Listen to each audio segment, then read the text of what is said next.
What it do, ladies and gentlemen? Welcome to episode 360 of the Hoots podcast. Our countdown to 400 continues.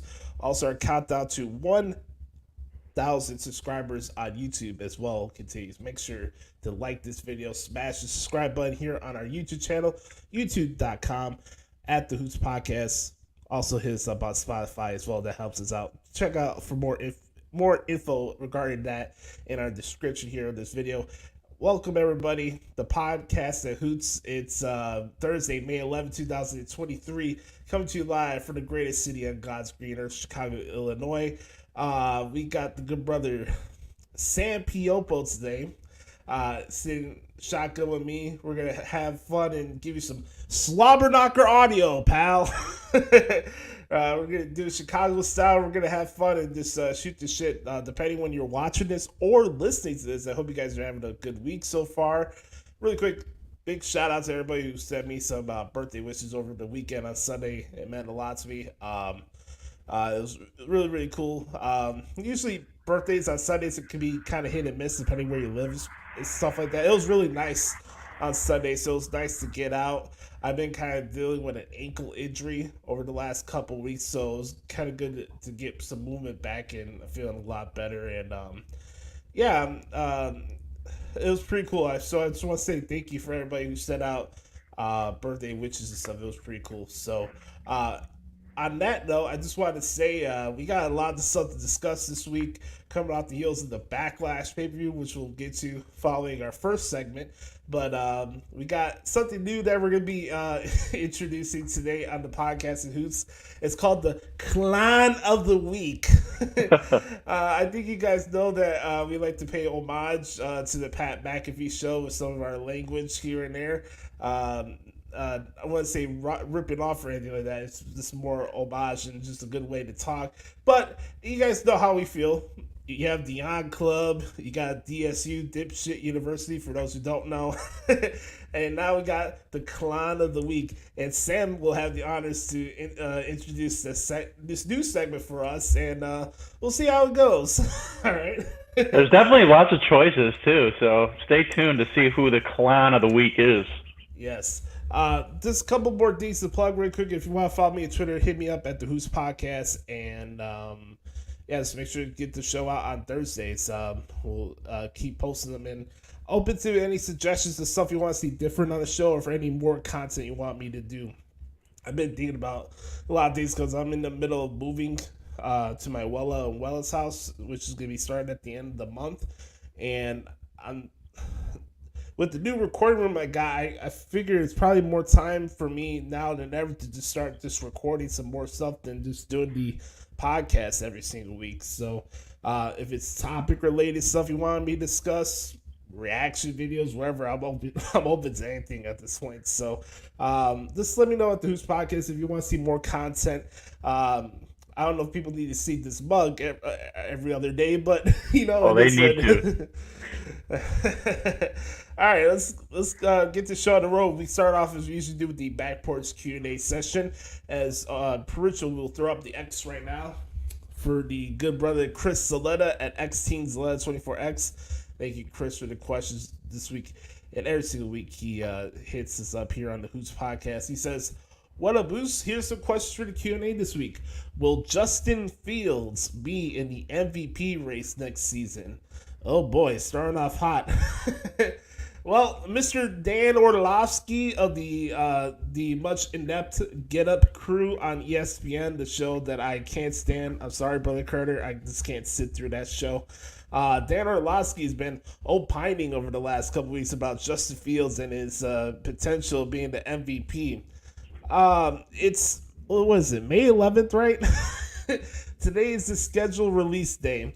I'm not here opining on what the Bears going to do or not going to do, let alone talk about whether or not he's going to be in the MVP race. I just think you're setting up the guy for failure, and I just don't get this mentality in sports where you need 3 years to know where you are with a franchise quarterback. Just to rush not only quarterbacks but coaches out of cities and stuff like that. I mean, yeah, at a certain point you could figure out who sucks and who doesn't. But my point is, like, we just put way, way too much into these young quarterbacks' heads where they don't need to. That's just my opinion. But where you're at with that? Especially from the Chicago media, not having had a star quarterback in their history. So the amount of pressure that's on Justin Fields, it's not fair, but it's understood. So, I mean, do I think he has the capabilities to be in the MVP race? Yes, I do. But let's face it here. Justin Fields hasn't necessarily had one single season to be fairly judged yet. Whether he hasn't had an offensive line or whether he was being coached by Matt fucking Nagy, we don't know yet. We just don't. So I mean, this year I think is the first real true test for Justin Fields. He's got a few weapons now. They're building an offensive line for him. Should have a pretty good running game again this year. Yeah. I just hope that he plays up to par. I'm not going to go out on FanDuel and put $100 on Justin Fields to win the MVP race. Do I think it could happen? I think he could be up there. I'm not sure it'll happen, but it's a wait and see kind of thing for me, Josh. Do you think Aaron Rodgers will be an MVP this season? Because I sure as hell don't. You know what? I think he has the opportunity to be in the conversation. The wide receiving core there is just really, really good. But at the same time, I also think he has the opportunity to get hurt in week 2. So I don't like to jump all over Aaron Rodgers because he usually makes us pay for it. But I don't know. I think it's too early to tell with that too. Yeah, it's strange. You have your run of the mill guys like Mahomes, Allen, etc., etc. I just think it's too early to talk about MVP races in general. Who knows who's injured, who's sleeping with who, which will cause a suspension, which jackass will be caught with weed, and what else? Just with the NFL in general, it's just all over the place, so you never know. But that's a good question, Chris. Glad you asked that. If you had to pick a side, oh God, if you had to pick a side, BCC or the Elite? Oh God. That's like if I had to choose from being a Cleveland Brown fan or a St. Louis Cardinals fan. Like I give two shits about either group, which is really telling you the storytelling from AEW where in some way I'm actually rooting for the Elite against the Blackpool Cuckold Club. Like it's that bad, brother. Like. Think about it. You have Moxley, Danielson, what? Cesaro, what? Yuta, what? Useless, what? Like, you have this group and you have all these ex-WWE guys, but here's the power of AEW. In AEW, they come off as corny, whack, and a group that I cannot take seriously. And you guys already know my thoughts on the Elite. It's a lose-lose situation. Honestly, I'd rather be the Dark Order than all of them. See, I'd say the BCC just because there are a few guys in there that I actually like. I'm a Moxley guy. I know that he blades too much. I know that he needs all these stipulations and whatnot. But I've always been a fan. And then obviously Karen Danielson is there, but I've always been a big Cesaro guy. So, I mean, just for the fact that I can't stand the Elite and I actually like a few wrestlers in the BCC, I'll go that. Yeah. Let's see what else we got here from Chris here on the questions. It's always, if you guys want to participate, let us know in the chat box. What's perking your interest in wrestling? What do you want to know? How about this one? Who wins tomorrow's triple threat match? We have Edge, Rey Mysterio, and AJ Styles. So we have the SmackDown side of the World Heavyweight Championship tournament. Let me get this out of the way because if I don't say it now, I'm going to forget, and I just don't want that to happen here. Yes, I get it. Why are SmackDown guys going after a Raw title at Night of Champions? Okay, let me ask you a question. Everybody that's watching, listens. When has any of these Saudi Arabia shows ever had to do with storyline developments or what's going on currently? How many times have you had random scenarios or stuff that doesn't fit what's going on with the actual feuds? It's just to have the stuff at the show. And honestly, do we really know who Roman Reigns' next long-term feud is going to be with somebody? We're coming off the heels of the draft. I get it. On paper, it doesn't make sense. But again, how long is it going to take for any of these 6 guys that are fighting tomorrow night? How long is it going to take for them to get a shot at the tribal chief? I mean, am I looking at this the wrong way? But well, here's the way I see it. I feel like it's just another scenario of people needing something to bitch about. I mean, if they wanted to make it a tournament style, bracket style tournament, so obviously there's not 12 main eventers on Raw, so you add the SmackDown, and nobody is on SmackDown is going to win the title anyway. So I mean, what's the big deal? It's going to be a fun match, and whoever wins, great. They're going to lose to Seth Rollins either way. Right, exactly. And outside of Triple H saying that the world title would be exclusive to Raw, there hasn't been anything that I saw, because I don't live in the rumor bubble all day 24/7. I haven't heard anything saying that this split with brands is exclusive. If that's the case, where's these Raw and SmackDown premium live events that we keep hearing about? Oh, this could be a real hard brand split. Guys, I've said it for years, right, that the brand split has ran its course. But here we are. We're dealing with the cards that we're dealing with. So don't come to me bitching about the fact that you needed a championship on Raw. Because, oh, I can't believe Roman's had the title for so long. Like, you hear the saying, right? If it's not broke, it doesn't need to be fixed. So, yeah, pick up your mind what it is. Or like you said, we just need to find another reason to bitch about something. Well, the funny thing is I've been going through it since I've been stuck at home with this fucking finger. I've been going through the pay-per-views of 2002, and I'm just started 2003, and it's like people want to go back to the original brand split ways where announcers are shitting on Raw and vice versa, and people are fighting for their brand. Like that's not the way it is anymore. It doesn't need to be exclusive. It's fucking wrestling, man. Just sit there and enjoy it. Who cares who's showing up on what brand or whatever? That's the way I see it. I don't think it's as big a deal as everyone's making it out to be. Yeah, I don't get the rationale. I really don't. No. You're still going to be watching. I don't know how I could go throughout my entire day trying to act like I'm the smartest person in the room when I know I'm not, opining that I have all the answers to something that's subjective at the end of the day. It's really not a right or wrong answer. And it's like booking this, booking that. Like I put this tweet, I don't know if you saw it the other day, but like I hope people put as much time analyzing their mental health and their well-being as they do about booking of a wrestling show. You know what I mean? Oh yeah.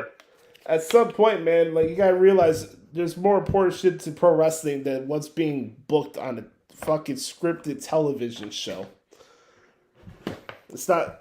I get it. It's not rocket science. We have our times to say with something stupid or whatever, but fuck, man, watching the show with a magnifying glass and trying to find the littlest things. So see, this is what they're wrong here. Like, you guys are not inspectors. We're not wrestling inspectors. Like, shut the fuck up already. All right, let's move on to the next question here. Hey, real quick, am I the one here? No. Okay. No, you're good. I had to turn off my board here because headphones that I had, my old Beats are just trash. I was getting static on my headphones, so I just okay, scrap it off. But as long as you guys hear me clear here, I guess we're good, right? Right? You can hear me, Sam? We're good? Yeah, I can hear you just fine. All right, cool. All right, let's see I'm what echoing on my end, actually, though. So I'm gonna mess you go ahead with the next question. All right. Will the Cody Brock rematch have a stipulation? Yes. I don't know what that is. How about this one, Sam? A buried alive. Hey, I don't know. Maybe that's bad optics to do that in Saudi Arabia, but I don't know. I mean, what? Like last man standing, falls count anywhere. Name is Ferna Burnham. there's plenty There's out. I mean, I I wouldn't any of it. I maybe the bigger one. Yeah, I was joking around with that one. Yeah, who knows? It'll probably be no holds barred or something like that. Just make it simple. But yeah, I mean, Stephen Wonder saw that rematch coming. So yeah, well, I got told Brian Carter a couple weeks ago the reason why this thing with Brock is happening is not because of whatever Cody's accusing Brock of. Really, the reality is that Paul Heyman is using Brock as a roadblock for Cody to stay away from his tribal chief, my tribal chief. So that's basically the gist of what all this is going on right now. Really, that's what it is. I mean, you don't think there's a scenario where Cody could find himself get traded to SmackDown if it was that important for him to get the titles off Roman? We could see where that goes. But I mean, we'll talk about the pay per view in a little bit, but I enjoyed the match that I saw from Brock and Cody, and anytime Brock is involved in some like gimmick or hardcore type of match, unless it's I'm sorry to say this, but unless it's not involving John Moxley, most of his hardcore matches are pretty good to decent at best, but we'll see. I really the stipulation is really not prevalent to me. I really don't give a shit which one it is, but I'm excited for the match nonetheless. Well, here's the thing with Brock. When he wants to sell for you, and he wants to work with you, he's gonna give you fucking everything he's got. Brock is like that, and for some reason with Moxley, I don't think he was ever interested in that match. I really don't. So yeah, I don't know. It's just like you said, Brock is the character that like if he's motivated to do something, nobody can stop him from doing what he wants to do. So it just depends on what he wants to do. I mean, guys talking more, talking freely and stuff on the microphone. Man, that's black eye and cut above his head was pretty gnarly on Raw on Monday. Holy shit. Let's go to the next question here. Favorite match from Backlash. Sam, I'll let you go first on this one. That's a great question. I mean, I enjoyed damn near every match. That's tough to say. I think, wow. I mean, I watched the damn pay-per-view. Refresh my memory here. You know what? Honestly, I think the Bad Bunny Damien Priest match it had a little bit of everything for me. I enjoyed all the returns and the appearances, and Bad Bunny did his fucking God's work in the ring again. And Damien Priest is just a fucking professional, man. He's so good. He's so underrated. It's time for the fans to give him his flowers too. That guy's doing great stuff. So that match had everything for me. I totally enjoyed it. I popped with the Carlito return, as I do every time Carlito comes back. It was just great for me. What about you? I really enjoyed Seth and Omos. I wouldn't say it was my favorite match of this show, but it's like, oh, you saw it. That's I can't believe this is happening, and then you see when the bell fucking rings. But so it was the same thing with Brock and Omos, and it wound up being just fine. Right. I really enjoyed the women's match from Bianca and Io Shirai. I thought that was very good. Um, Even the 6-man tag, even though the crowd left all their energy in the prior match for the priest match, I thought that 6-man was good, especially where Solo was about to send Jay to the gulags with the spike. Yeah. That was pretty interesting. And then Cody Brock, like I said, was a good main event, but I think from a wrestling standpoint, my favorite match was the women's title match on Raw, and then just from entertainment standpoint, probably the Bad Bunny match. So here's a quick question for you, judging on just some of the things you just said. Have you seen on the good old Twitter machine how people say the Bloodline storyline is running its course? Oh yeah, How right. is it running its course? I'm thoroughly enjoying on trying to figure out what's going to happen with Solo and the Usos and Roman and shit. Like I think it's still really good. Running the course based on what? Because you didn't get the result you wanted at WrestleMania. Right. That's exactly it. You want to talk about stuff that's run its course? Chris Jericho and AEW and all his factions. How about that one? Yeah, about 2 fucking years ago it ran its course. Yeah, no shit. But like, think about it. Tomorrow, Roman makes his return to SmackDown. He'll be on the show tomorrow. Don't you think there's some leftover drama that needs to be addressed for the fact that he's been kind of blowing off the Usos since WrestleMania? Dude, yeah. Gaslighting them, not saying the word, letting Heyman talk for him and all this stuff. There's going to be drama, trust me. The best... And that's it. Sorry to cut you off. No, good. That thing with Jay yelling at Solo, I'm your brother, not him. I'm so interested to see what happens. Like I'm as interested now as I was before WrestleMania. I'm still all in on it. Yeah, and that's also the thing, like, oh man, Kevin and Sammy have lost momentum since they won the titles at WrestleMania. What are you watching? They're having great matches and they're still telling a great story. I don't see what they're seeing, man. I really don't. I think some wrestling fans have some selective hearing. We'll talk about that later too, because there's this new wave of pointing out piping noise or boos or whatever, as if that fucking ever mattered in wrestling in the first place. Right. But let's move on to the next question here. Chris says, should Pat McAfee take the ESPN deal for his show? I don't know if that's anything confirmed yet. I don't know what's going on with that. Yeah. I know he has his Up to Something season.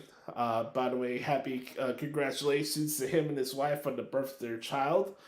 Little funny story about that. Cole was not supposed to reveal the name of the baby first on TV. He did it on SmackDown last week.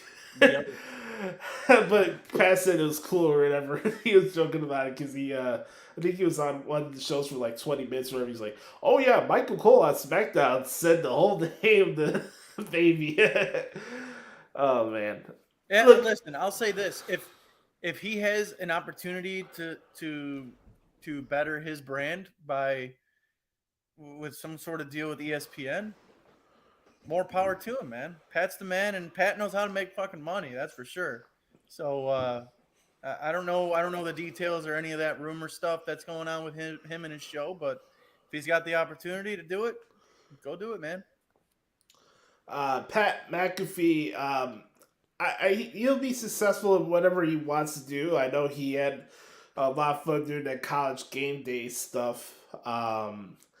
It just depends. I mean, I saw ESPN canceled like the little thing they were doing with Barstool Big Cat and the Part of My Take crew. They had like a show. It lasted 1 week, and then they canceled it because their association with Barstool. And I don't know, man. ESPN's weird. You don't know what they want at one moment and from the next. So yeah. We'll have to see how that plays out. Chris here has the next question. He says, which two women are going to be heading to Battleground for the NXT Women's Championship? Man, that's a good question. That is good. Well, right now, there's a tournament going on. Tiffany Stratton beat Gigi Dolan. By the way, good waterfall note there. Yes, yeah, exactly. Tiffany Stratton beat her with that triple jump moonsault thing she does. That's very good. She'll be taking on the winner of Roxanne Perez and JC Jane in the semifinals next week. Um, and then I think Cora Jade and the other girls are on the other side of the bracket. Um, Cora Jade and I call her Aoife Valkyrie, but her name's in XC is called Lyra Valkyria. She's from XC UK. It's kind of like the Twilight Bird type of chick. Good. Yeah, she's very good. So it could go either way. I could maybe it could be Tiffany against Lyra Valkyria, or it could be Roxanne Perez and Cora Jade in the finals. We'll have to see how that one works. I definitely think Cora's going to be in the finals. I feel like either her or Tiffany are going to win the whole thing. But by the way, Tiffany, she's got a bright future. Yeah, she's a total package. No offense to Lex Luger, but she's like just the real deal on all fronts. Yes. Microphone, ring stuff, all of the above. And shout out to Cora Jade Waterfall as well. Absolutely. Let's see. We got a couple more questions here from Chris. Actually, this last one here. Which Big Four WWE pay per view would you give Puerto Rico in the future? I'd say SummerSlam. SummerSlam's not a bad idea. You know, it's already a hot, like tropical kind of area. I mean, you may as well just make a whole shtick out of it with the theme of SummerSlam. I don't know if I don't know if, from an optics standpoint, if you want to put Survivor Series War Games in there, because shit gets down there in Puerto Rico. But I don't think they don't have a venue in Puerto Rico that could fit a WrestleMania. They just don't. I know a lot of people call it an island because U.S. territory, or whatever. It's still a country to me and to my family. I'm happy that they had a pay per view there. Could it be a yearly tradition where they go there for a pay per view? I think that'd be fine. But as far as Big Four or Five, I'll go with either Money in the Bank or SummerSlam. Yeah, I wouldn't be mad at either of those. It's a hell of a crowd, man. I'll definitely say that. Yeah. Have you ever been to Puerto Rico before, Sam, or no? No, you know what? Actually, one of my buddies was thinking of getting married down there, Yeah. but I think that fell through. So that was kind of going to be my only opportunity to go. But unless I make it a vacation with my wife down the line, but I've heard amazing things about it. You'll love it, my man, for sure. I bet. Make sure you stay more in San Juan, for sure. It's a really good place to detox and relax, especially the beach areas. I definitely say from a hotel standpoint, especially for those from just tourist people, Puerto Rican hotels definitely have the best like this experiences like pool wise, just that vibe and stuff is.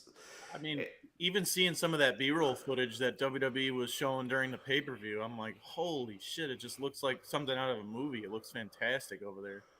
Right. I think I might be going to Puerto Rico in March of next year to celebrate my grandparents' anniversary or something like that. I think my Diti's like renting out some type of like apartment, like kind of like a what do you call those Airbnb. Airbnbs? Yeah, something like that. Nothing confirmed yet, but I haven't shit. I haven't been to Puerto Rico since I think my freshman year of high school or whatever. Crazy how fast time goes. Dude, I'm Look, telling you. 2008 was my freshman year of high school. 15 years, just like that, man. That's the way it is, man. I know. But Chris, I want to thank you for the questions this week. As always, brother, you did a great job as always. Sam, you have any questions you want to add on here, or we could move on to the next part of the show? I just wanted, I was going to, since you mentioned NXT, I wanted you to talk a little bit about Braun Breaker because Yes. he's gotten a little bit of, people think he's kind of gotten stagnant on NXT. Everyone thought he was going to get called up. What do you think? Well, I think Braun Breaker just got dealt the bad hand of, okay, here's the revise of NXT from Black and Gold to that. So everything that's attached to that brand is attached to Braun Breaker because people still think Vince and Bruce Pritchard are producing NXT, which has never been the case since that switch started. So Braun Breaker got a shit end of the deal. And I've seen all of his work since he joined the brand. And the guy's good, man. He probably has the best spear in wrestling today. It's not close. He recently turned heel after losing the title at their Stand and Deliver show. And he's having a rematch with Carmelo for their next pay-per-view, which ironically is the same day as Double or Nothing, which I think that's funny. Yeah, it could be petty or whatever, but shit. Hey, you probably get some better coherent wrestling matches than you're going to have in Vegas. But Braun Breaker as a heel dude is top notch, man. He has. To anyone say that Braun Breaker has no charisma, you're not watching the show. You're hate watching. You have an agenda towards the guy. You're not actually paying attention to what he does. He can't speak on a microphone. Now, is he rattling off mathematical promos like his uncle? No. But he's good at what he does, and I don't think he gets enough credit for what he does in the ring. Like, there was a title match he had last year with Tyler Bate, which was one of my favorite matches of the year so far. But Braun is, I would say Braun's stagnant. The guy just turned heel about a few weeks ago, and he's killing it so far. Gotcha. Actually, I could, give me a second here. See if I could find something for Braun really quick. So is he and Carmelo just like, while we wait, is he and Carmelo like, did they do like a double turn, or is Carmelo still heel? He's kind of like a passive aggressive baby face, you know, this cocky Carmelo. He's still the same guy. It's just people just want to boo Braun now. That's just the deal. I was gonna find a promo for Braun for this week on NXT, but they don't have it on the YouTube channel, so we'll have to skip that for now. Gotcha. But yeah, that's pretty much it. I mean, some interesting stuff going on at NXT, but Booker, man, yeah, he rolls through his cliches and all his signature lines during these matches. No bread, no water, just meat. I'm sure you've seen it on Twitter. Every time I turn on NXT, Booker T makes me want to puke. And I love Booker T, but holy shit. I don't know how Vic Joseph deals with him. And by the way, Vic Joseph is the man. He's very good at his job. But I just don't know how he remains on that commentary booth. I think Booker T is the drizzling shits. Hey, did you see the video of him ordering DoorDash while the show's gone? That's awesome. That's hilarious. All right, that'll wrap up this week's edition of the Back Porch Q&A session. As always, if you want to participate in the Back Porch Q&A, all you have to do is hit us up on Twitter at the Hoots Podcast or the Hoots Podcast at gmail.com. Hope you guys enjoyed it so far. I hope you guys still hear me. I had to turn off my podcasting board because I was just getting a bunch of static today. I don't want to mess up my audio or whatever, but as long as you guys can hear me fine and clear, we're good to go here. All right, it's time for this week in WWE. Gonna talk a little bit more about what we saw this past Saturday night on Backlash, and then go in a little bit about Raw for Jacksonville this past Monday. Golly, I don't know who would think about spending money going to a wrestling event and just sit on their hands the entire fucking time. I mean, you can even watch the matches that went out on Monday. And look, we're not going to come here and say that Raw was the best episode or whatever coming off of pay-per-view, because it wasn't. But, like, just watching that show objectively, was it that bad to necessarily sitting on your fucking hands for 3 hours? No. Jacksonville, what the hell are you doing? It's an AEW time. You know what? I for the triple threat matches, I thought those were great. I thought the show had some fine wrestling. Obviously, like you said, it wasn't a memorable show or anything like that. But I mean, I sat through the whole thing and I enjoyed it. Right. Really about it. Let me ask you this: What do you think about Saturday night pay-per-views? Do you enjoy it more than Sunday night? What's your thoughts on all that? I love Saturday night pay-per-views. I'm not a guy who enjoys staying up late on a Sunday before I got to go to work on Monday morning. Right. So being able to sit down and enjoy a wrestling pay-per-view, maybe open a couple beers What? before not having to worry about going to bed and going to work. I love it. I think Saturday pay-per-views are awesome. What? I drink one beer, What? 2 beers, What? 3 beers, What? a vodka soda, What? a tequila, What? a shot of whiskey, What? and a Bloody Mary. What? Then I went to Whataburger. What? Yeah. What a national treasure that run was. So good. So we had the pay-per-view. Also, that SmackDown the night before Backlash was just that crowd was fantastic from top to bottom. Love the entrance stage that they had. It was a little different setup than you have for your most of your premium live events. Um, Dominic getting heat on top of heat, regardless of where he goes. So we started off the show with Bianca and Io Sky for the Raw Women's Championship, and the crowd's just all cheer for Io the entire time. And we can see Bianca in a different element. I don't know if that means her run as a babyface has run its course or whatever. I don't look at it that way. I think the commentary did a good job of pointing out the fact that Io was doing it on her own accord until Bayley. I mean, props to Bayley for her outfit on Saturday night. She got a little bit clumsy with the referee. It got a little bit AEW-ish towards the end of that match, but the match was really good, man. Just a lot of good athleticism. That KOD, man, is a pretty sweet finisher. I'm not gonna lie. But Bianca retained.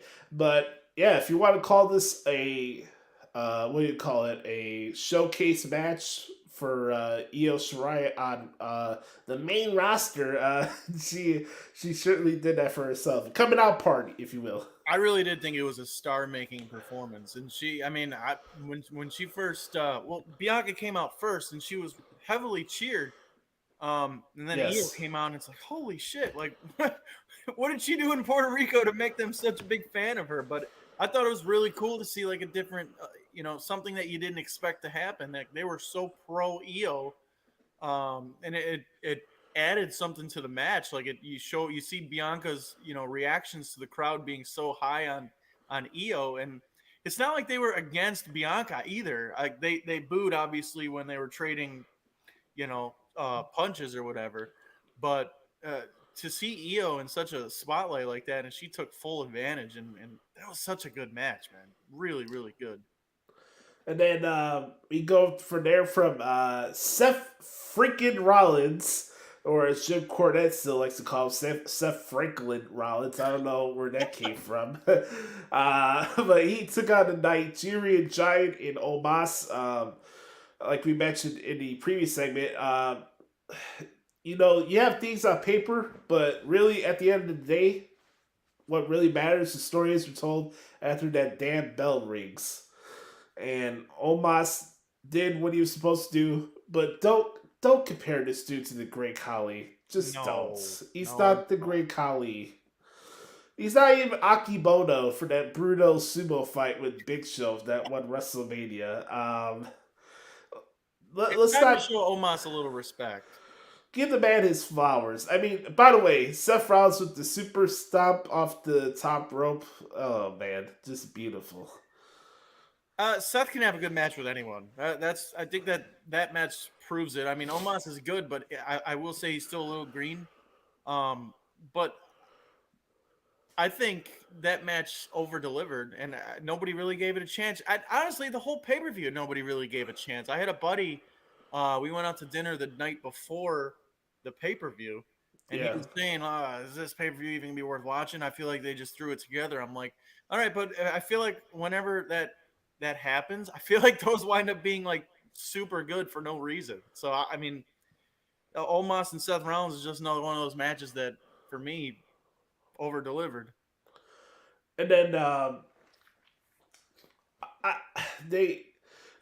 go talking to your point about that. It's like, that's one of the reasons over my years of like transcribing the shows and stuff like that. It's why I don't like literally live and die off of what happens on one episode of Raw or SmackDown. It's like at some point I can trust my judgment and know if I see something that's coming up in the pay-per-view, whether I know that's gonna be the shits or not. I let the pay-per-views be where I need to assess where things are going in the right or wrong direction. Because really those are the ones that matter at the end of the day. I said this before, a lot of the stuff you see on Raw and SmackDown is just plot points. It's window dressing, really, at the end of the day.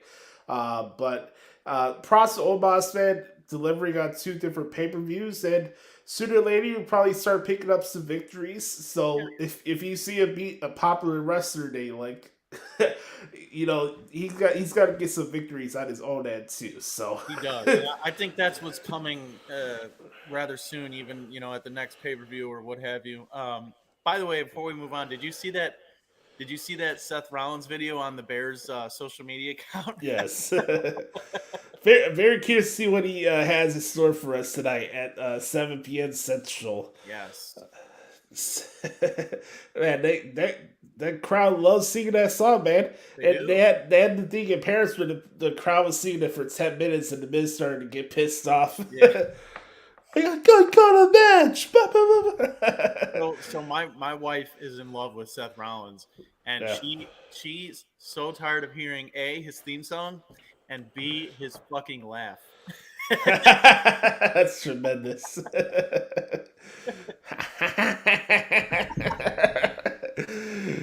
Oh, that's awesome. If he does win the world title at Night of Champions, just see him like swing around the title like he used to, like that'd be pretty cool to see. But we move on to Rhea Ripley and Selena Vega. Selena Vega came out with the big Puerto Rican flag. This match came out with some controversy over the last couple days that I've been seeing on Twitter. Supposedly, Bully Ray Busted Open said that Selena should have won because her dad was one of the unfortunate tragedies in the 9/11 attacks. Like, I know the whole story about that.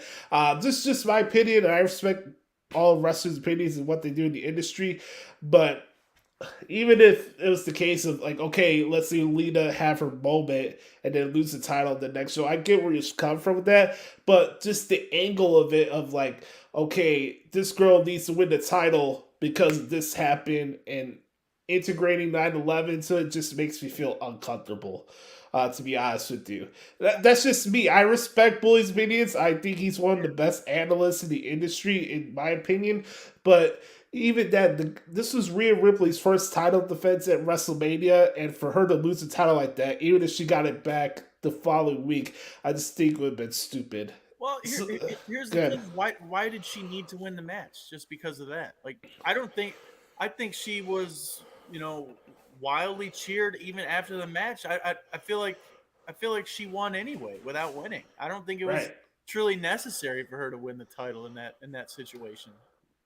She had her moment, like you said. Yeah. Like, she got her flowers and stuff like that. And it's not saying that she can't get a title down the road one day. You never know how this stuff's going to play out. But I don't know. I just thought it was just a little weird to sprinkle in 9/11. Like, it's like, oh, you could have had a picture-made moment in Puerto Rico, and then you have a photo of her going to visit her dad at the memorial site at... I just don't know how I feel about that, to be honest with you. By the way, that ad tire. Yes. Muy caliente. Yeah. The flag and everything, like it's hard not to like feel for her, and like she's getting choked up and stuff. She has her mom in the front row and all of that, and her brother. It was a special week for her, and that like for Damian Priest, like that for Selena was her WrestleMania. Like you can't take that away from her, even if she lost. Like the match wasn't 15 minutes or whatever, but she wasn't. It wasn't a squash match either. So, look, I respect Bully in his opinion. Like he's one of the few that I take seriously in this field, but to bring in 9/11 as a reason for Rhea to lose the title, nah, that's just not it for me. Then we had Bad Bunny to follow that against Damian Priest. I get the whole argument about, oh, this should have been the main event. I'm kind of glad they had them where they had them. There was a lot of stuff going on that night. There was the NBA playoffs. You had a USC pay-per-view going on at the same time. I thought they made the right call to have the match when they had it, to be honest with you.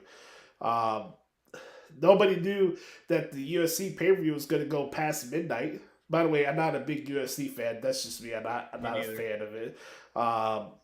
Hey, great minds think alike, right? I mean, I can watch it, but I would never go out of my way. Like if I'm at a party and people are watching it, and they have it on, I'll sit there and watch it. But I always say I don't like to watch people actually get hurt just for the fun of it. Like that's not my thing.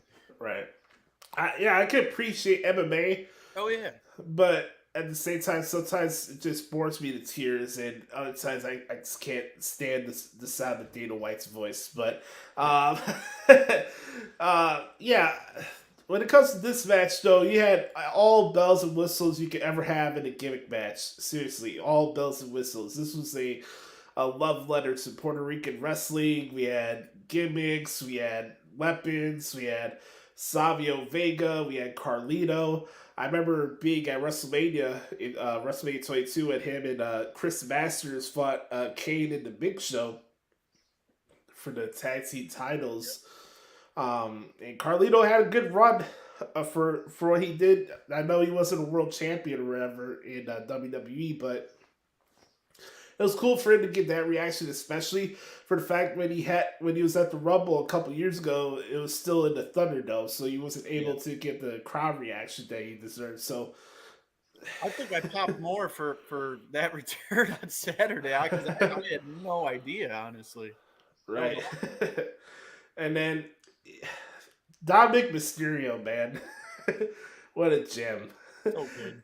Just to see everybody, this crowd, be happy for 6 baby faces beating up on a heel at the same time. This tells you how good you are at your job. Usually, like, you'd be like, okay, why am I supposed to root for these guys? They're getting up on a heel.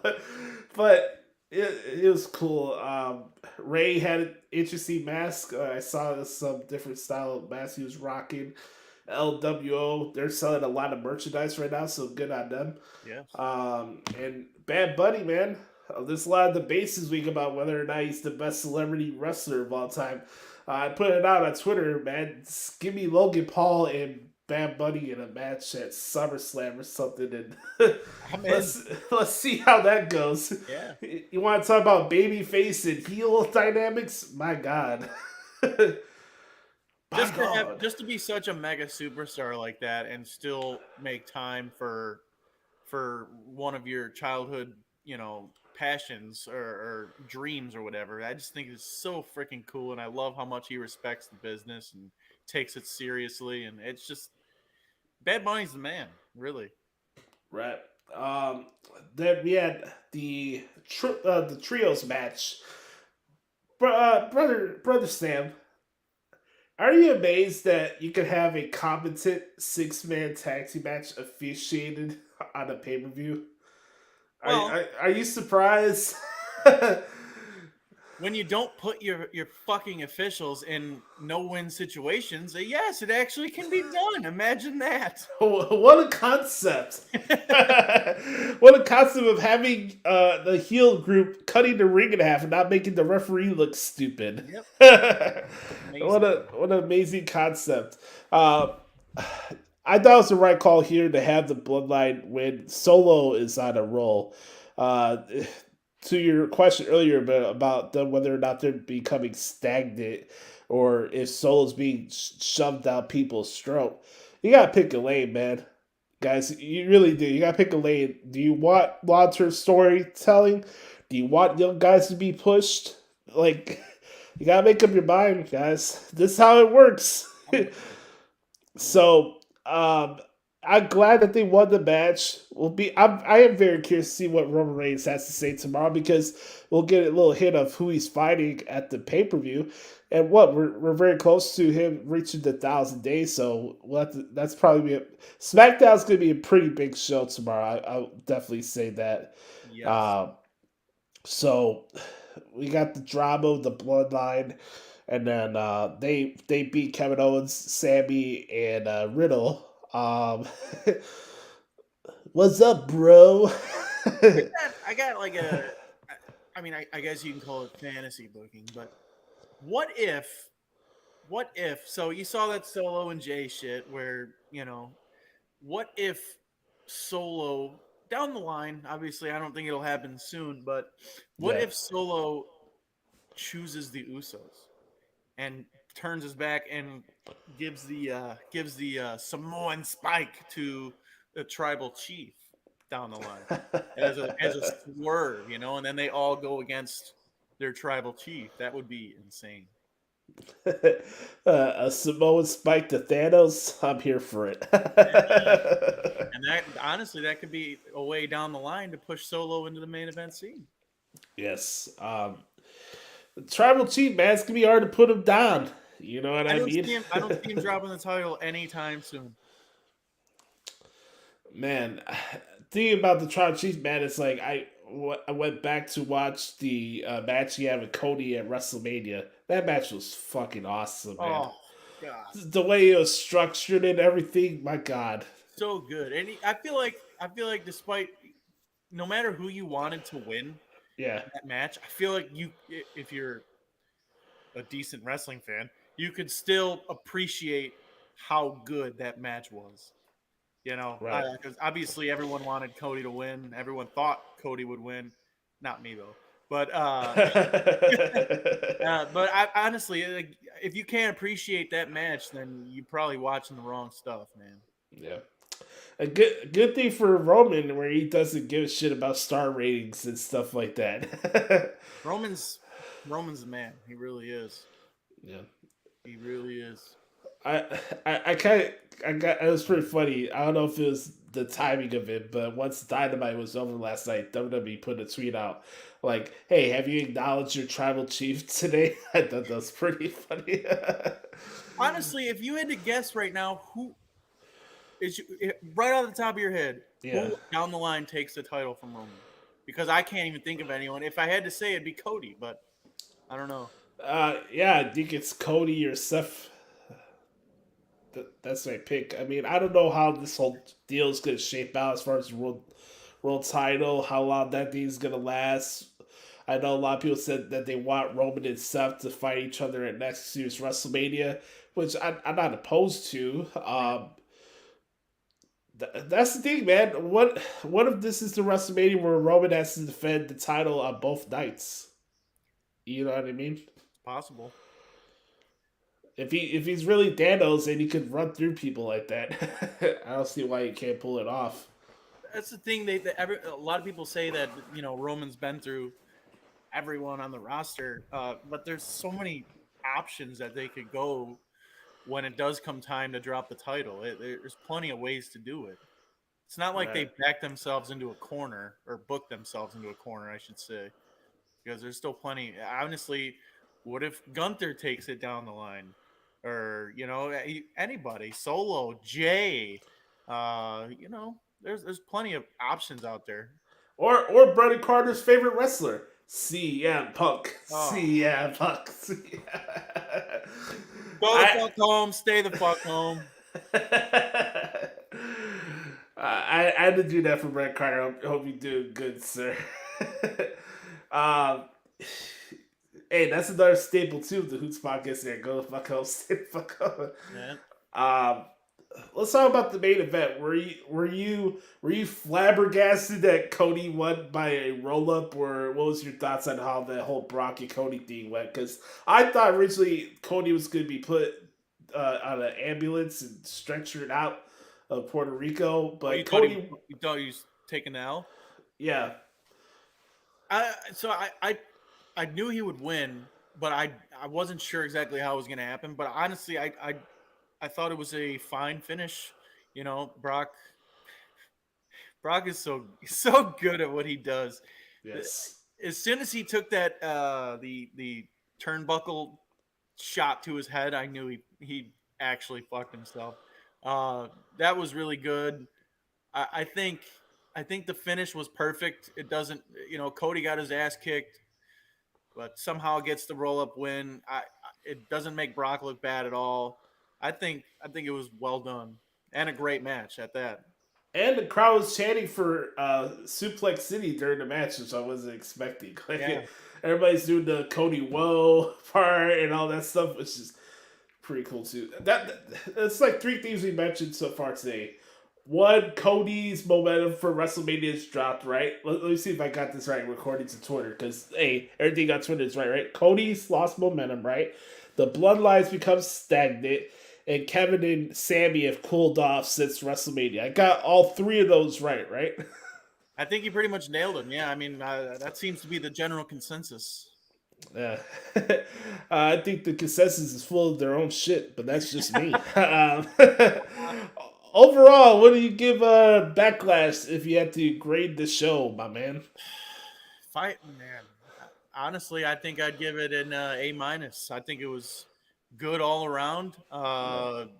Every match entertained. The crowd was super hot, not like that piss poor Jacksonville crowd. Oh God. And everything about it, I totally enjoyed. Yeah, I'm echoing the same sentiments as you, which good segue there because, dude, what the hell happened on Monday? Not only on the show, but on Twitter. Like, what is this fascination about pointing out on piped in boos and cheers? Like, how does that have any effect on you? Do you go to, if for anybody that's going to see Guardian of the Galaxy this weekend, and you hear pumping noise for stuff like that, or a comedy special at Netflix where there's piping, cheers, and boos and stuff like that too, are you pointing that shit out? But no, it's professional wrestling. We got to point out piping noise for an entertainment show, which they have the prerogative to add to the presentation if they want to. And it's not like the piped in audio is going to make you change your mind one way or another about a wrestler. So what do you give a fuck about? Why do you care? Thank you. Obviously they're trying to, and not everybody notices the piped in crowd. It's just these freaking internet wrestling fans that pay attention to every single fine detail about wrestling instead of sitting on their fucking couch and eating chips and enjoying it for what it is. Do I notice it? Yes. But I'm not going to sit here and tweet about it. Oh, they're piping in noise for Seth Rollins or Omos or whoever. It just doesn't make any sense to me because I don't really give a crap. Right. Like, you got all these people in their grandma's basement with the drawers out eating their Salisbury steak and chips and shit. Just pointing out shit about what's going on here. They show, oh, they format this wrong, they format that. Just pipe down and eat your Salisbury steak and just watch the fucking show, okay? No hating on Salisbury steak. Hey, I gotta call it straight his face. Salisbury steak is mid. At least have him have like a hot pocket or something. Hey, that's a good point. You get my point though. Like, these fucking Nimrods are watching these shows with magnifying glasses. You're not responsible for what goes on behind the scenes of the show. And why is that the emphasis of why you're watching the show in the first place? So when I first got back into wrestling around 2015, Royal Rumble 2015 was the first pay-per-view I had watched since 2008 or 9. Yeah.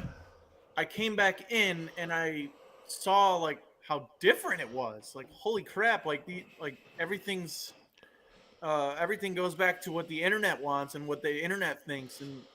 And at first I started to catch myself into it, and I'm like, well, wait a minute. I didn't grow up watching wrestling like this, so why? It's not even fun. So why would I keep put a magnifying glass on every single thing I watch instead of just sitting on the couch and watching it like I used to? What's the point?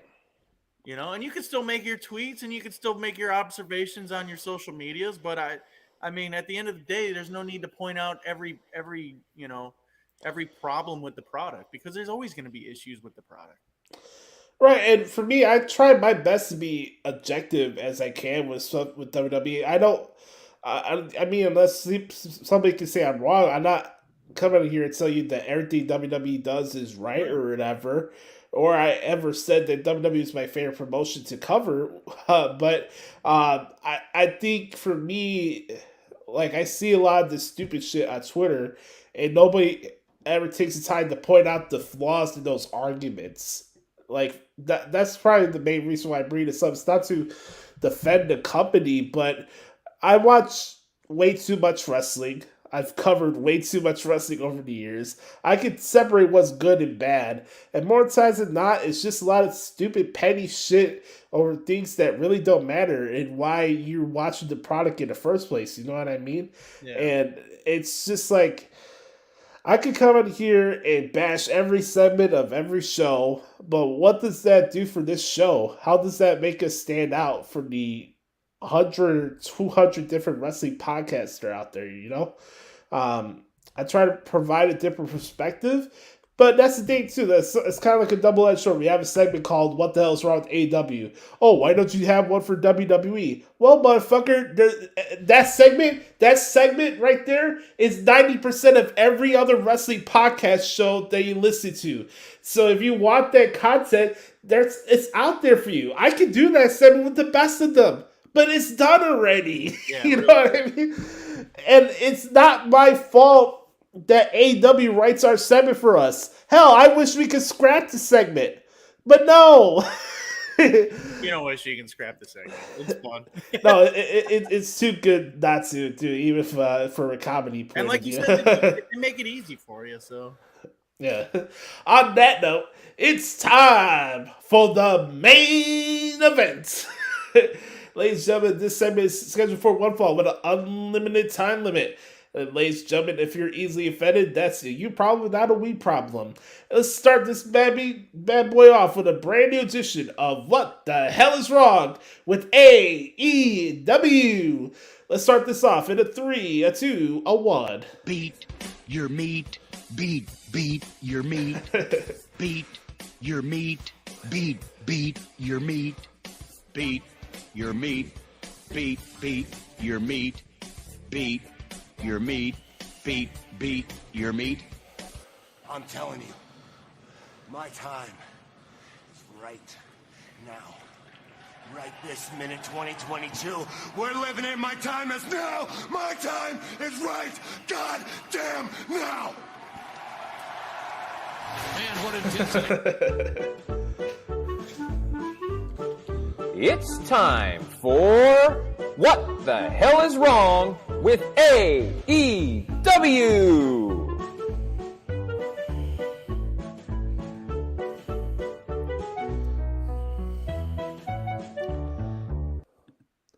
Right there, at the head of the table, right there, that's what's wrong with AEW. real head of the table. Yeah, exactly. That Moxley shit gets me every time. And the center forward right next to him, Bucktooth Ray Charles Edwards right next to him. That's their issue. Oh boy, what the hell's wrong with AEW? Let me take a swig of water before we get to this hellhole. You're gonna need it for this, eh? My God, I wonder what's more delusional: St. Louis Blues fans or AEW fans? Or how about this one? Nashville Predator fans. Man. So we had Dynamite last night at the Little Caesars Arena in Detroit, Michigan last night. So how about this? We start off an AEW show with a double Jeopardy match. You ever heard of this before? A double Jeopardy match. Can't say that I have. So you have ROH champion Cesaro taking on Ring of Honor World Tag Team Champion Phoenix. So we have a double Jeopardy match. Whoever wins that match will have to fight each other for their respective titles, basically. So we start off with AEW show with a Ring of Honor angle. Stupid. I thought the match was okay. I mean, Cesaro, Phoenix does some good stuff. A little oversells with the number of suicide dives you have to do in one match, but Cesaro won the match. He will get a future Ring of Honor tag team title shot with Wheeler Useless down the road. I mean, the match is fine. You wanted to start the crowd off hot with some good action. I gotta understand that point of view. But for me, I couldn't give two shits about this match, to be honest with you, brother. I just don't understand where they're going with this whole Ring of Honor thing. I feel like it's so secondary at this point. I feel like it's a lost cause. And maybe I'm wrong because I'm not watching every week, right? Like some people. But that's just the vibe that I kind of get. Speaking of lost causes, let's talk about this 4 Pillars angle coming up at Double or Nothing. Let's hear a promo. I teased this to Sam before we came on air today. Here's some comments from Jungle Boy. So let's do this. This is from Dynamite last night. Enjoy. I first started training to be a professional wrestler when I was 9 or 10 years old, and my parents found a place for me to go train in a guy's backyard with a ring in his backyard, kind of similar to the setup I got going now. And professional wrestling was really the first thing I knew that I wanted to do with my life when I grew up. You know, it feels very rewarding now to be literally living out the dream that I had as a little kid. Of all the pillars, I aligned myself with Jack because I thought he had the most talent of all of them. And I stand by that. I hope that my time is now to become the champion because I think I've put in the work to make that happen. If Jack can pull his stuff together, if he can get his head out of his own ass, he can and will win that world championship. Christian taught me a lot, but at the same time, he came along and he kind of tore that all down for me. And he showed me that this whole world is kind of colder than I had ever really imagined. I am the next AEW World Champion, but I'm not just gonna do it for me. I'm gonna do it for every single person who has supported me since day one. If you look at MJF, this guy wrestles 4 times a year. You just get to walk around here and do whatever the hell you want. And it's pretty much been that way since the very beginning. I never wanted to grow up to go out there for 30 minutes and sing show tunes on TV. I want to be the best professional wrestler in the world. I want to show that if you put in the work, you can make it happen. You don't need to take shortcuts like this guy did. To varying degrees, I don't like any of these guys personally. And I think we're all very different. And I think when you have 4 young, hungry guys who all want to prove that they're the best, it's going to be something spectacular. All right. Any thoughts there? I don't think it was anything too bad, but it's so fucking obvious that this guy has the personality of a wet carrot. And I'm not gonna knock his talent or anything like that because I think he is very good in the ring. But I feel like he needs something. I don't know what that something is, and I'm not a wrestler. I can't really decide what that is, but something about the guy just doesn't do it for me. Oh, I just wonder why he can't admit to himself that he's a natural heel. Maybe that's what it is. Maybe that's what he needs. I don't know. Like he has his chick like going out every week saying, "Oh, I have a fat ass and a bad attitude," right? That's the whole shtick with Anna Jay now, right? Like embrace the fact that you got one of the hottest women on God's green earth as your girlfriend. I wasn't gonna say prize because that's rude. I did not classify women as a prize. Okay, that's not how I roll. But you get what I'm saying. Oh yeah. So like, just admit the fact that you are a two-faced dipshit. It's okay. There's been plenty of child actors of famous celebrities that end up acting like their shit don't stink. Just act accordingly. We heard it, all the stories about him not taking advice from performers backstage, that he only wants to wrestle the style of the Young Bucks and he's entitled and stuff like that. And you get what you get. And I see this angle, it's super obvious as Seth Rollins becoming the world champion. It's really obvious where we're going here with this 4-way. Like, people are trying to convince me, oh, Josh, you never know. Maybe Darby Allin wins the title off of MJF. No. if I was MJF and he loses the title in this match on May 28th, I would pack my bags and leave that day. I agree. Also, another thing about Jungle Boy, I feel like Christian tried his fucking hardest to do whatever he could to try to get Jungle Boy over. And if Christian can't do it, I'm not sure. Well, this is the odd thing too. This is the first time these two have talked about each other since their casting match at Revolution, and now he's putting the guy over. Like, I don't get it. Why? But so it's gonna be MJF against Darby Allin, Sammy Guevara, and Jungle Douche. So that's the match for Double or Nothing. Other than that, other stuff on the program, we had Excrement doing his plugs. We saw Miro. He was back. I forgot he was still with the company, to be honest with you. Yeah, I think everybody at Tony Khan forgot that he was in the company still. Miro and Thunder Rosa popped up at Tony Khan's office area. By the way, didn't Tony Khan say he didn't want to be an on-screen character? Oh, wait a minute. What a hypocrite. So, honestly, does anybody care what Miro does at this point now in AEW? Miro is a prime example of the grass isn't always greener. I thought he was just fine as Rusev. I enjoyed his work. Obviously, maybe he didn't get to where he wanted to be with the company, but I feel like he's done even less with AEW. Yeah. Not only that same, brother, but creative freedom ain't everything you think it's going to be, too. No. So let's throw that out there. No. Him and Thunder Rosa, I think they're kind of lost causes, to be honest with you. And this was all more to tease of what's coming up next week with their announcement of the Collision show, which is going to be a 2-hour show on a Saturday night. I don't know what's on the pins and needles for that, but I have a little rant I need to do towards the end of that segment. So, what are they going to do? Are they really going to compete against a WWE pay-per-view on a Saturday night? I guess so. Those numbers are going to be fucking ugly. Yeah, pretty bad. Yeah. Pretty bad. You're going to have CM Punk wrestle every Collision show at this point, if what I'm hearing is true. Literally, they're saying that they want to have CM Punk strictly on the Saturday show and the Elite on Dynamite, which is so stupid. I'd rather see CM Punk on Saturday Morning Slam. Exactly. I like that show. I don't care what anyone says. I enjoyed it. Hell, bring Punk back to main event on Ion Television. Remember that when I was on there?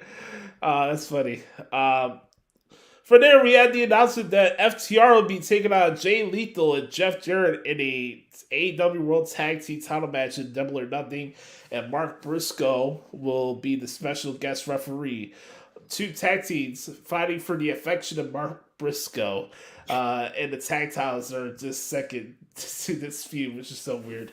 But Double J still gets some more TV time, my man.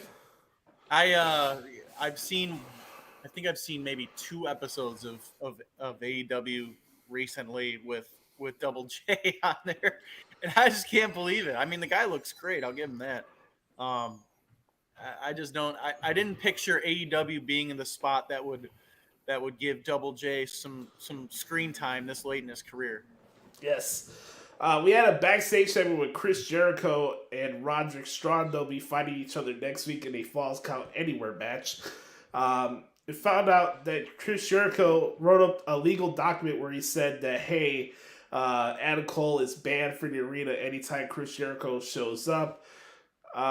I haven't cared about this feud whatsoever since I know these two were going to fight each other. I'm sure it'll be a fine match at the pay-per-view, but this is the effect of Jericho, man. Latch on to anything that's hot or interesting that comes into AEW, kind of like Ricky Starks or Eddie Kingston or Jungle Boy or et cetera, et cetera. You got to latch on to Chris Jericho vortex onto these poor performers, and then their stock goes down. The effect of Jericho. Lose your momentum, man. That's awesome. Don't drink it in, man. Don't say no. Speaking of people that just get way too much TV time outside Chris Jericho, in my opinion, is the one and only Orange Cassidy. Orange Cassidy retained his international Who Gives a Shit About Me championship last night against Daniel Garcia. To the surprise of absolutely nobody. So here's the deal. They had pockets literally from 7:30 on TV all the way through 8:20 last night in different backstage segments and a match alone. Hey, does anybody think that Pockets gets enough TV time? I'm just wondering. That's a lot. Yeah, by the way, I'm on pins and needles for the fact that Pockets is going to be taking on Goldberg at All In at Wembley Stadium. Is that really like going to be a thing? They're building up his title defense streak. I think he's at like 25 right now or something like that. That's the whole deal. I think that's what's happening right now. Oh, man. How about that for a retirement tour? You lose the fucking Pockets. Outlaw Muncho Freak. Talk about brutal. Things you don't need to see. I'll take things I don't need to see for $1,500, Alex. I love that. That's awesome. And then AEW in its pure wisdom. How about this? You have 3 separate no DQ matches following each other on the second hour of the show. So we had Anna Jay and Julia Hart in a no holds barred match. Should have just been a waterfall match. Oh, you ain't kidding. No kidding. Or what was it, the Miller Lite Catfight Girls? You guys, you remember that? Yeah. Or Eric Bischoff's favorite line, HLA. No, but seriously, this was a good match. It was fine. But it's weird, like you having 3 hardcore matches follow each other. We had this weird. Okay, this is where the double standards of AEW come in, and I have to mention this. Okay, so.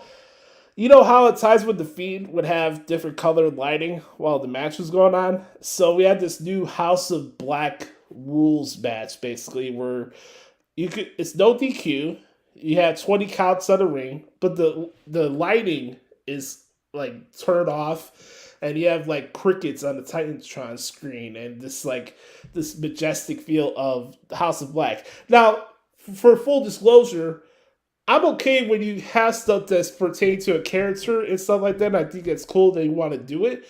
But the double standards, anytime where the arena would turn red, or the projection critters at WrestleMania with the match with Randy Orton, and people went on a soapbox about it. Where's the bitching about this last night? Oh, I saw a tweet about this last night. Like, oh man, what about the creativity of AEW? That's the thing, man. They don't do anything wrong. You should know that by now, brother Adam. They're Teflon. Teflon AEW. It just makes no rhyme or sense to me. And then we had the let me do the excrement impression first before we get to our the last match, because I think this is good timing.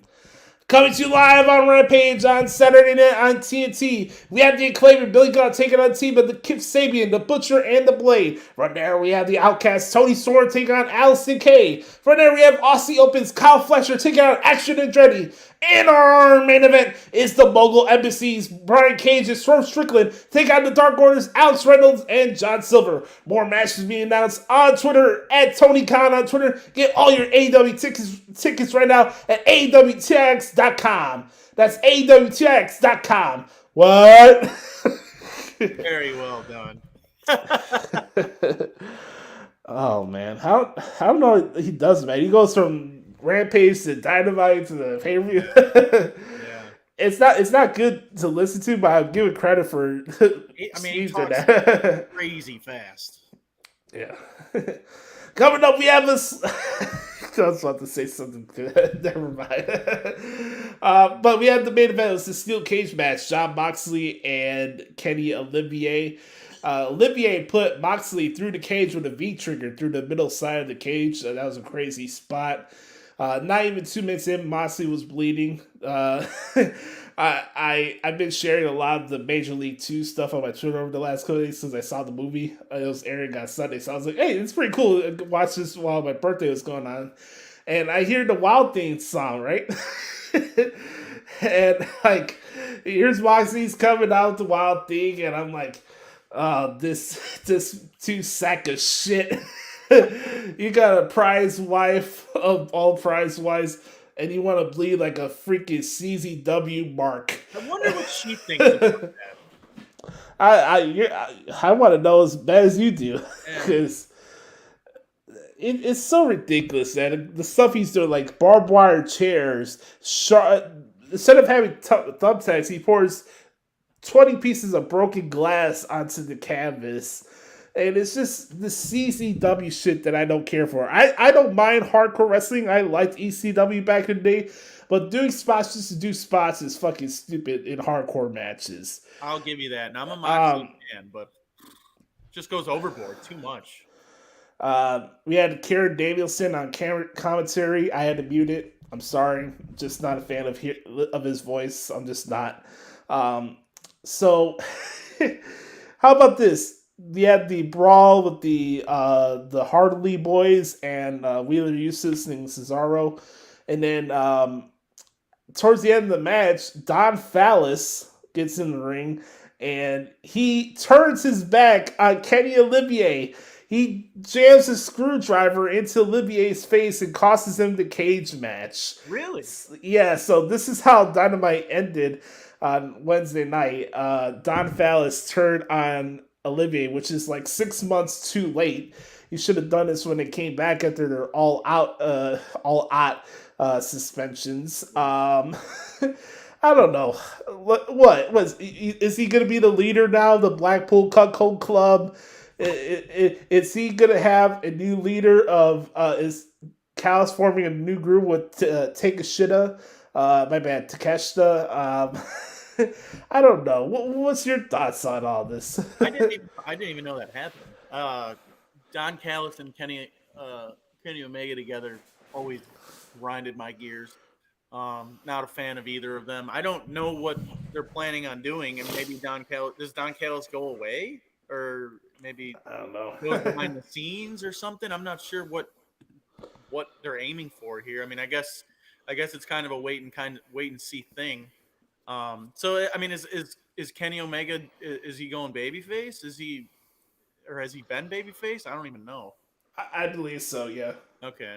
Well, I mean, if that's the way they want to go, it is what it is. Don Callis has never really done anything for me, though. I'll give you that. I don't blame you on that one. He's the definition of go the fuck home and stay the fuck home for me. Yes. But last thing that we'll mention here before we get to the clown of the week. Coming up next week is a very big thing in the media landscape called Upfronts. Television Upfronts is where you present your shows at big network gatherings in New York City. And Tony Khan was on the show last night teasing that there was going to be a big announcement. Shocker, right? So coming up next week, we'll probably get the aforementioned announcement of AEW Collision, which is going to be a 2-hour show on TNT every Saturday night. So glad I don't have that channel. Pending if there's hockey or basketball interference. Right. But this announcement is coming with a lot of different things. Oh, the return of CM Punk. A lot of scuttlebutt. We have this Wembley Stadium show. A lot of hoopla and hyperbole been dished out about AEW over the last couple weeks. And they're about to get back to their status of being a real threat to WWE. They were never a threat. Exactly, you're right about that. But here's what I wanted to say, and this is more of a warning to Tony Khan especially. You're having your upfronts next week, and I know your TV rights deals are coming up soon. I know that could be an announcement of AEW signs a lucrative deal to get more money on TV. And congratulations if you do get that. I'm not saying this sarcastically or whatever, but if you get a new TV deal, congrats to you.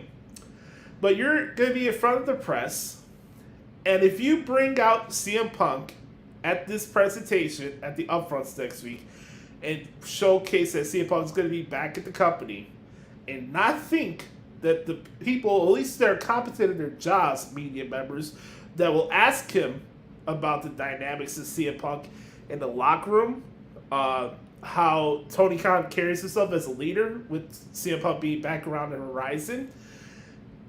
To think those questions would not show up at an Upfronts meeting like that, even if you bring CM Punk there in person at this Upfronts, and to not think the questions will not be there, and hovering over this new show you're going to be debuting sometime in the fall or whatever the fuck the show's debuting. Yeah. Heed this warning. You could try to put a blind eye and say, hey, we got this great show coming up at Wembley Stadium, we got a new TV deal, all that stuff. There's still Black Cloud that you, Tony Khan, have done nothing to fix or actually address publicly on your own accord. And then until you do that, none of these issues are going to go away. You can have Chris Jericho there, you can throw the Bucks, etc., sort of all in our faces or whatever. But nothing is going to change until you address the actual issues and stand your ground and say you're the fucking leader of this promotion and you're not going to tolerate that shit anymore. I'm not going to make bones about it that I'm happy if my favorite wrestler wants to come back to TV, all fine and dandy. That's just me.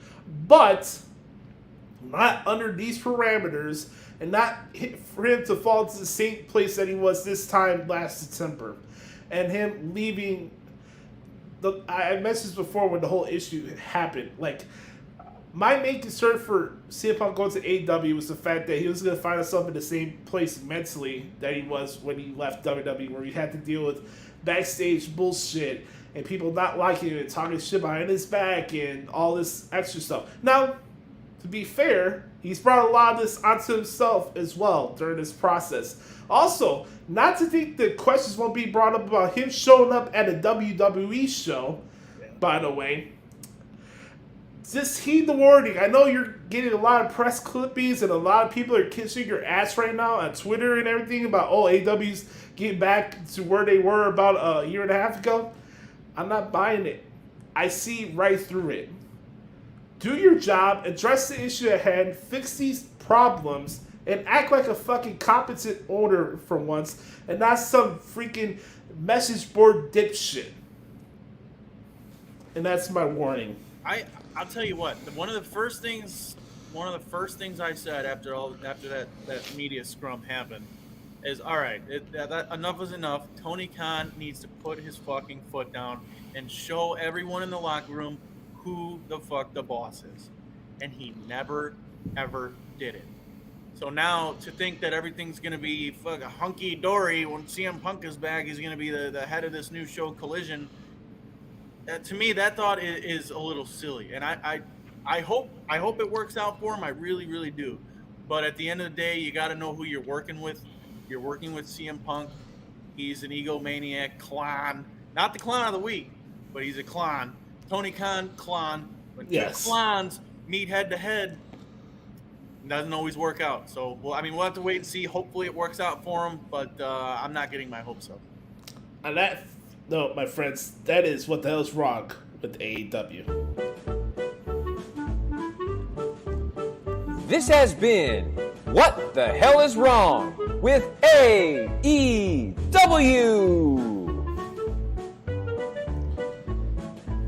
Everything. All right, ladies and gentlemen, that wraps up another special edition of What the Hell is Wrong with AEW. Before we head out for this week's edition of the podcast at Hoots, we got a couple little side topics that we want to address here. But first, our first edition of the CLAHN of the Week. That is CLAHN, CLAHN of the Week. This segment is brought to you by the folks at the Wrestling Observer newsletter, the home of media clans. So, Mr. Brother Sam, master of all hot takes, the floor is yours. Who is the CLAHN of the Week? Well, there's a lot of options. There's going to be a lot of options every single week for the CLAHN of the Week, as this garbage truck passes my house so loudly. But this week, one certain person took the cake, if you will. the proverbial cake. And he was on the Colin Cowherd show yesterday. One Jason McIntyre, CLAHN of the week. CLAHN of the week. A man who has not been to Chicago in 15 years. Chicago out for being, what did he describe it? He described it as Afghanistan. Right. And who the hell do you think you are? What right do you have to talk about Chicago like that? I'm not a big Chicago guy. I was down there yesterday, obviously. But to say that Chicago is a dump and it's you just like Afghanistan, get the fuck out of here, dude. Man. Did you see that shit? I did. Come on. I'm glad that's your pick because I want to go off on this too, if I can. Absolutely. I am up to here with talking heads. I don't care if it's on political networks, sports outlets, Twitter, whatever. Unless you spent any significant amount of time in this city, keep the city out of your fucking mouths. Okay? Whether it's the emphasis of pointing out which side of the city provides more violence than the other is a bunch of grade A bullshit. I am so sick of the snarkiness that's attached towards the city. I made no boast about it. I'm at my wit's end of living here. I've been saying for years now that I want to move. That I have my frustrations here. But just talking recklessly and just moronically about the city and what it actually is to what it's not, it's just bullshit. It's not a war zone. It's not Afghanistan. And, I can't believe I want to go. It's always three things, right? It's always politics, supposed war city, and then the weather, right? For reasons people want to knock down the city. At times, this city could be the best city in the entire world. From a look standpoint, an experience standpoint, all that. I wear this city on my heart and sleeve. I'm proud that I was born here, that I've lived here my entire life. But even at times for me when I'm at my wit's end and I'm ready to leave and start the next chapter of my life, that does not mean that I'm going to sit here and let people run their mealy mouths about Chicago when these jackasses are either here for one day at a time or this schmuck, this elf from the Colin Cowherd shit show. I will say something real quick about Colin Cowherd. He defended it. He defended Chicago, so I'll give him credit, and I thank him for that because what McIntyre said was totally useless, without any knowledge either. He hasn't been to the city in 15 years. He has no fucking clue about what's going on in this city. So what right does he have to say anything about it? That's what pissed me off. Yes. Hey, Smurf, go the fuck home and stay the fuck home, okay? That's my last thing I gotta say to you. Yeah. CLAHN of the week, Jason McIntyre. Congrats, Jason McIntyre, for being the very first CLAHN of the week on the Hoots podcast. Try for 2 weeks in a row. I won't hesitate. Also, before you head out here, we'd be remiss without mentioning something big that happened on Monday night as well. The Chicago Blackhawks got the first pick in the 2023 NHL draft. Woo! Connor Bedard, come on down! Welcome to Chicago, kid. Oh man, I could not believe it. Popped so hard, and I'm thriving currently off of the losers on Twitter that are crying and insulting the Blackhawks franchise about getting the number 1 overall pick. Is there insert Seth Rollins laugh. Oh man! Anything else you want to say to the folks who are saying that this is rigged or this is the last place that he should go to? So it's like the NHL knew that people were going to come out and say it was rigged. So they had the video of Gary Bettman polling the numbers, the random 4 numbers that determine which combination goes to each franchise, literally showed it not being rigged. So for those who said it was rigged or that the league, rewarded the Blackhawks after that scandal, go fuck yourself. Go screw yourself. We're getting Connor Bedard. You're not. And on that note, folks, play some Chelsea Dagger while you're at it, too. You better believe it. Hey, before we head out here, I got a special treat for everybody. I just saw this clip posted up by Edge on Twitter. I wanted to play a little bit of this for you guys before we head out here. Always cool to hear from the rated R superstar of all superstars, right? Let's hear what Edge has to say. Hey, everybody. So, this isn't some kind of mapped out wrestling promo or anything. I'm sitting in what is my second home, a wrestling ring. Trying to get in some reps before SmackDown tomorrow night, where I face Rey Mysterio and AJ Styles. And I can't say enough about those guys. I know AJ and I have had our differences in the past. And you know the history with me and Ray. Those two guys are the reason a lot of people are in our industry. And I expect to have one hell of a match. I also expect to win it. I have to. Some people have been running around saying they're going to finish their stories, right? And good for them. But it made me think a little bit about my story. The introduction of the WWE Heavyweight Championship, if I look at that thing, it even looks like the title that I never lost. Looks like big gold. 12 years ago, I was forced to give that thing up. Never had a chance to get it back. Now I have a chance. And it all comes full circle. This ride, it's going to end sooner than later. Let's face it, we all know that. I got to get this done. It's the last thing to do. It's the period on the end of the sentence, right? It's the last sentence in the book. I got to get that stuff out of the basement. And I just got to do it. All of you that are watching this, I assume you've been with me on this ride. And I really appreciate it.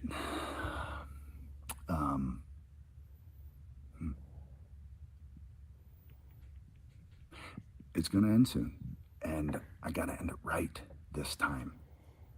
And there's no better way to finish it than to win the World Heavyweight Championship. And then when I lose it, that's it. I'm done. So Ray, AJ, bring your best tomorrow. I know you will. Can't wait to see you in there, to be honest. Let's tear it up. Interesting. Wow. I love that, man. I really do. What a legend, man. Edge is the man. I'm so happy he got to come back and finish his career the way he wants to. But that video right there, super interesting. Super interesting. AJ Styles, Edge, and Rey Mysterio one match, a triple threat match. If that doesn't get you enough pumped up for tomorrow night, I don't know what else will. That match is going to be a slobber knocker. And don't forget, folks, to acknowledge your tribal chief tomorrow night. Well, brother, that concludes our voyage here for episode 360 of the Hoots Podcast. Brother, thank you for reaching out to me and wanting to come on today. Always a pleasure, man. Always a pleasure. Where can people find you on social media? Follow me right down there. Second City Sam on all socials. I love you. You'll love me on the Twitter machine, I promise. You don't want to miss that for sure. You can follow me on Twitter if you like, at the Hoots Podcast on Twitter, at Josh Lopez Media on Instagram. I'm also on TikTok now, sharing some of my guitar covers there at Josh Lopez Music. By the way, it was pretty cool that Luke Combs was here on Saturday, right? Saturday. Wish I went, man. Yeah. But a lot of exciting things to look forward to. I know the Bears schedule will be released next week, so we'll get to talk a little bit. Oh, but tonight, yeah. We'll get a chance to talk a little bit about that next week for sure. But folks, remember, check out the show. Subscribe to our YouTube channel. like this video so you never miss an episode, especially the video versions. And if you want to see me do some more on-air content on the channel, just let me know what you guys want me to do, and I'll try to pump out some more content for you guys and expand the show where it really belongs in this realm of wrestling media content. And also, if you guys could help us out on Spotify, even if you could check out the show for 10 seconds and just click on our old episodes, it would really help us out.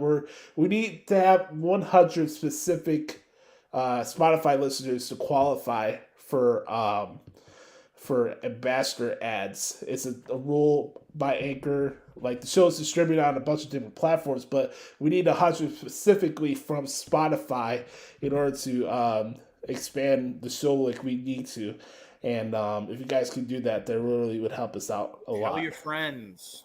Share the show with anybody. Hell, even your grandmother. Like your morose grandmother that's just miserable. That has nothing else to do. Just give it to her.